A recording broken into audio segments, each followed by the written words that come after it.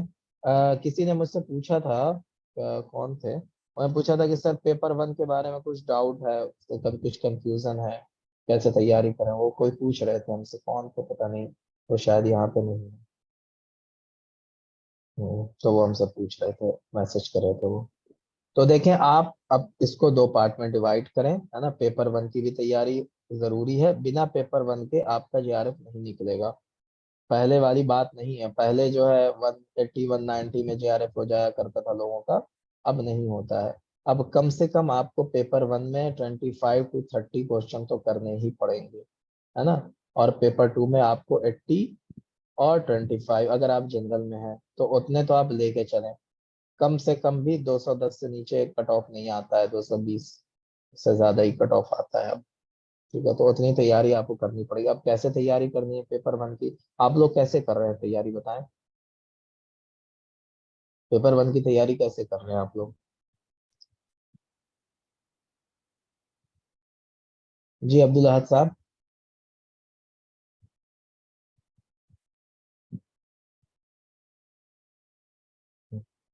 جمال الدین صاحب, آپ کیسے تیاری کر رہے ہیں پیپر 1 کی؟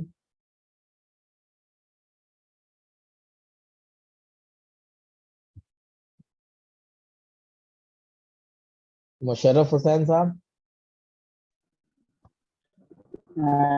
سر اگر 24/7 کا کیا ہے اس کا ٹاؤن سے کوچنگ کے ذریعے تو پڑھاتے یونٹ وائز کی کلاس کرتے جا رہا ہوں سر. کہاں سے دیکھ رہے ہیں آپ؟ آواز کٹ رہی انڈر ہے. 247 اچھا اچھا, سر انڈر 246. ہاں سمجھ گیا ایڈریس پہ. ٹھیک ہے, کہیں سے بھی کریں, کہیں سے بھی کریں, لیکن پیپر 1 کی تیاری ضروری ہے. پیپر 1 کی تیاری ضروری ہے. آپ کا فرسٹ اٹمپٹ ہے یہ؟ جی سر فرسٹ اچھا, اٹمپٹ ہوگا. ابھی آپ ماسٹرز کر رہے ہیں یا ماسٹر کمپلیٹ ہو گیا آپ کا؟ سر ماسٹرز کر رہے ہیں فرسٹ ایئر میں. اچھا فرسٹ ایئر, ہاں تب تو آپ کے پاس ٹائم ہے ابھی. ہاں, ٹھیک ہے, اچھے سے تیاری کریے آپ. جمال الدین صاحب آپ ہیں موجود؟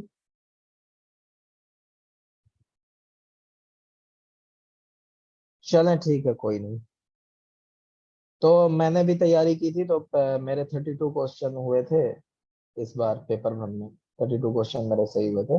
تو میں نے تیاری یہ کی تھی کہ سلیبس کو سامنے رکھا پیپر 1 کا, ہے نا, اور اس کا ایک ایک جو پوائنٹ ہے, جیسے ٹیچنگ ایپٹیٹیوڈ ہے, ٹیچنگ ایپٹیٹیوڈ میں کئی پارٹس ہیں, تو ہر پارٹس جی کو سر. سرچ کرتا تھا, اور ایک ایک کو الگ الگ جو ہے اس کو سنا, ہم نے ویڈیو سنا اور کلاسز دیکھی اس کی, اور اس کو نوٹ ڈاؤن کیا. نوٹ ڈاؤن کرنا ضروری ہوتا ہے, پوائنٹس اس کے نوٹ جی کرنا, کیونکہ آپ ایک بار دیکھیں گے بھول جائیں گے, تو وہ نوٹ ضروری ہے.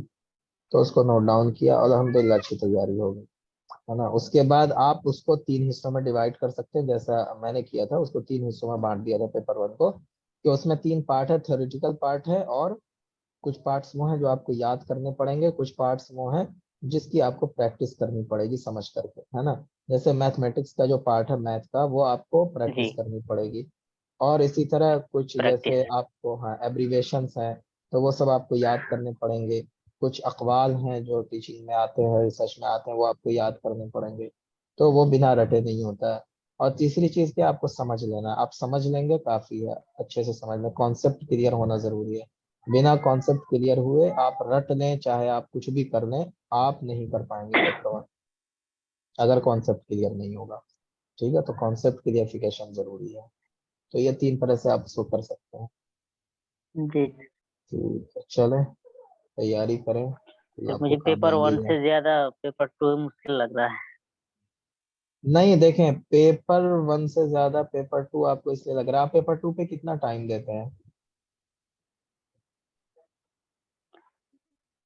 3-4 گھنٹہ ہی رہتا ہے دیکھیں پیپر 2 کی تیاری کرنے سر. کے لیے جو ہے نا, 3-4 گھنٹے دیتے ہیں. ہاں ٹھیک ہے, تو پیپر 2 کی تیاری کیسے کی جاتی ہے یہ امپورٹنٹ ہے. جیسے ہم یہ پڑھ رہے ہیں نا, ہم پڑھ رہے ہیں کس کو, جی حنا فاخری کو. ہم کیوں پڑھ رہے ہیں اس کو, اس کو پڑھنے کی ضرورت کیوں پڑی, ابن حنی. کیونکہ ہاں آج کل جو جی کوشچن جی دیتے ہیں نا, وہ ہنہ فاخوری سے ڈیٹیل میں اٹھا کے، جیسے کوئی لائن ایسی ہے جس پہ آپ کا دھیان نہیں جاتا ہے لیکن وہیں سے اٹھا کے دے دیں گے. سمجھے؟ جیسے نوریات ہے، ہم نے نوریات کے بارے میں پڑھا ابھی، اندلس میں شاعری ہے ایک قسم کی نوریات. نوریات آپ کو کہیں نہیں ملے گا. آپ نوٹس جتنے ہیں آپ اٹھا لیں، جتنے بھی یو جی سی نیٹ کے نوٹس ہیں، کتابیں ہیں جو یو جی سی نیٹ کے لکھی گئی، آپ کو نوریات کہیں نہیں ملے گی.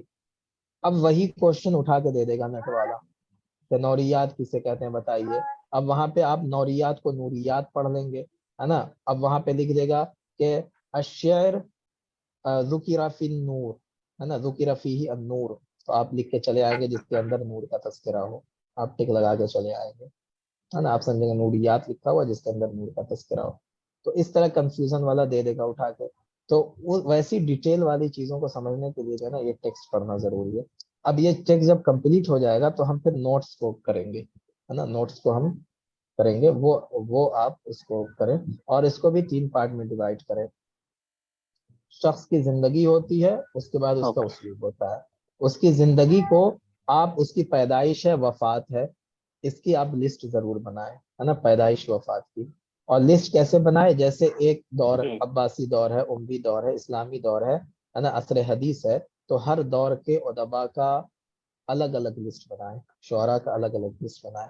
اس میں بالترتیب لکھیں کون پہلے پیدا ہوا، کون بعد میں، کون بعد میں، کون بعد میں، کس کی وفات پہلے ہوئی، کس کی بعد میں، بعد میں، بعد میں. یہ لسٹ ہو گئی.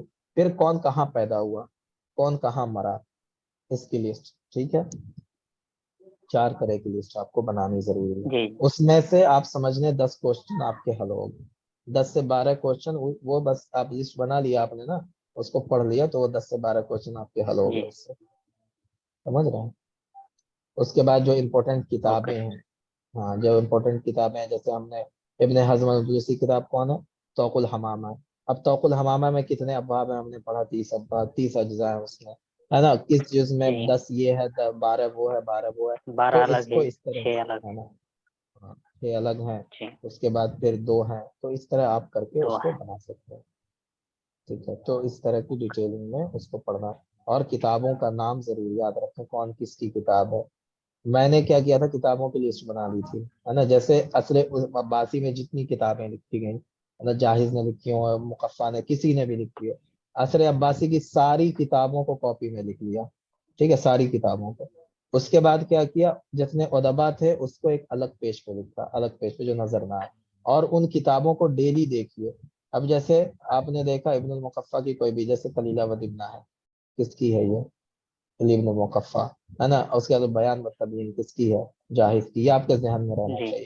تو آپ اس کو روزانہ دیکھیں گے، اور یہ لسٹ بنانے میں آپ کو زیادہ ٹائم نہیں لگے گا. آپ 2 دن دے دیں، جیسے سیٹرڈے سنڈے آف رہتا ہے، آپ اس 2 دن میں آپ لسٹ بنا لیں کتابوں کی. ہر دور کی کتابوں کی الگ الگ لسٹ بنائیں. عصر عباسی کی الگ، عصر اموی کی الگ. پھر آ جائیں اس میں عصر حدیث میں، تو روایات کی الگ لسٹ بنائے، ہے نا. قصص قصیرہ کی الگ لسٹ بنائے. اسی طرح پھر قصص کی جو کتابیں اس کی الگ لسٹ بنائے. مسرحیہ کی الگ لسٹ بنائے. تو سب کی الگ الگ لسٹ بنائے. ٹھیک ہے، اور ان لسٹ کو لکھ کر کے اس کو روایت پڑھیں، مطلب دیکھیں ڈیلی. آپ 1 گھنٹہ اس پہ دے دیجئے کتابوں کے اوپر. ٹھیک ہے، اور آپ آدھا گھنٹہ سے 15 سے 20 اوکے منٹ سے آدھے گھنٹے تک آپ دے دیجئے اس کے اوپر، کیا کہتے ہیں، وفات پیدائش کے اوپر. تو سمجھ لیں آپ کا 50% سے زیادہ کوشچن سالو ہو گیا. سمجھ رہے ہیں؟ تو بس طریقے، تیاری کرنے اوکے کے طریقے میں وہ تھینک ہوتا ہے. آپ جی اچھے سے تیاری کریں گے تو وہ صحیح ہے. اور طریقہ نہیں آپ صرف پیج پلٹنا ہے، کتابوں کا پیج پلٹنا ہے، تو پھر وہ تیاری نہیں ہو پاتی ہے، آپ الجھ کے رہ جائیں گے. ٹھیک ہے. تو جتنا آپ لسٹ بنائیں گے، جتنا اس کو اوکے بانٹیں گے، انشاءاللہ اس پر عمل کریں اتنا آپ کو آسانی ہوگی. ٹھیک. یہ میں نے ایسے ہی کیا تھا. اب ہو سکتا ہے سب کا اپنا اپنا طریقہ ہوتا ہے، اوکے لیکن میرا یہی طریقہ تھا. ٹھیک ہے، چلیں پھر کل ملتے ہیں انشاءاللہ کلاس اسی ٹائم پہ. السلام علیکم ورحمۃ اللہ انشاءاللہ. وبرکاتہ.